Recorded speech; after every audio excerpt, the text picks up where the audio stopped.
Now I will practice with pencil in mouth from Can't Hurt Me by David Goggins.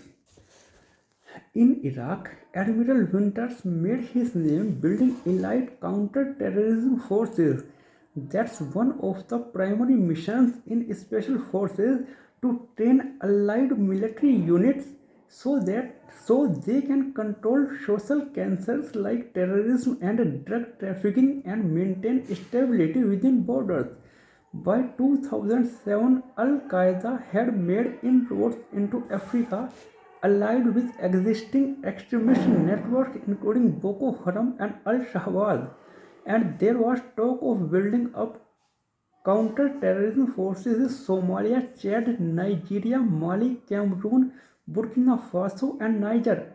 Our operations in Niger made international news in 2018 when four American Special Operations soldiers were killed in an ambush, drawing public scrutiny to the mission. But back in 2007, almost nobody knew we were about to get involved in West Africa or that we lacked the personnel to get it done. As I sat in the office, what I heard was the time had finally come when we needed black people in special forces, and our military leaders were clueless as to how to meet that need and entice more of us into the fold.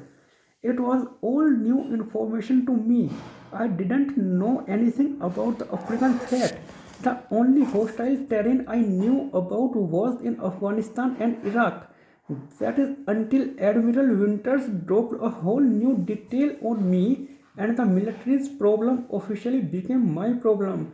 I would report to my captain and the admiral, he said, and hit the road, visiting 10 to 12 cities at a time with the goal of spiking recruiting numbers in POC, people of color category.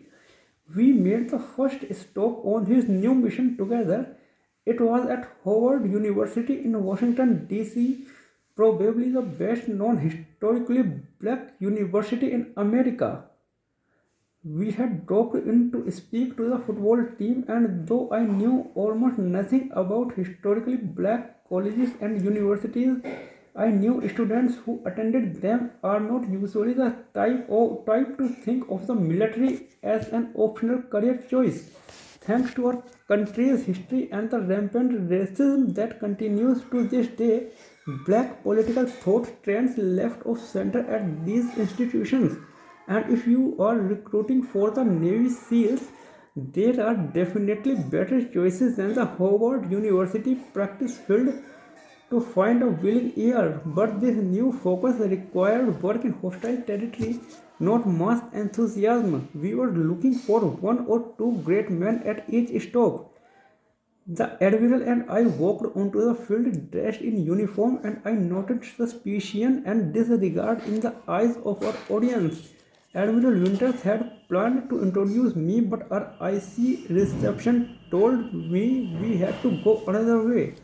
You were shy at first, Admiral Winters remembered, but when it was time to speak, you looked at me and said, I got this, sir. I launched right into my life story. I told those athletes what I have already told you and said we were looking for guys with heart, men who knew it was going to be hard tomorrow and the day after that and welcomed every challenge. Men who wanted to become better athletes and smarter and more capable in all aspects of their life. We wanted guys who craved honor and purpose and were open minded enough to face their deepest fears. By the time you were done, you could have heard a pin drop. Admiral Winters recalled. From then on, I was given command of my own schedule and budget and leave to operate. As long as I hit certain recruitment thresholds, I had to come up with my own material and knew that most people didn't think they could ever become a Navy SEAL, so I broadened the message. I wanted everyone who heard me out to know that even if they did not walk in our direction, they could still become more than they ever dreamed.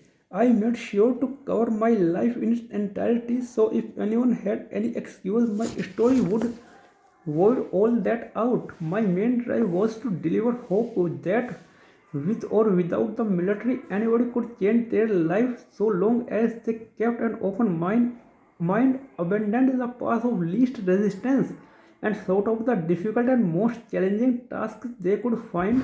I was mining for diamonds in the rough like me. Thank you. That's it for the day.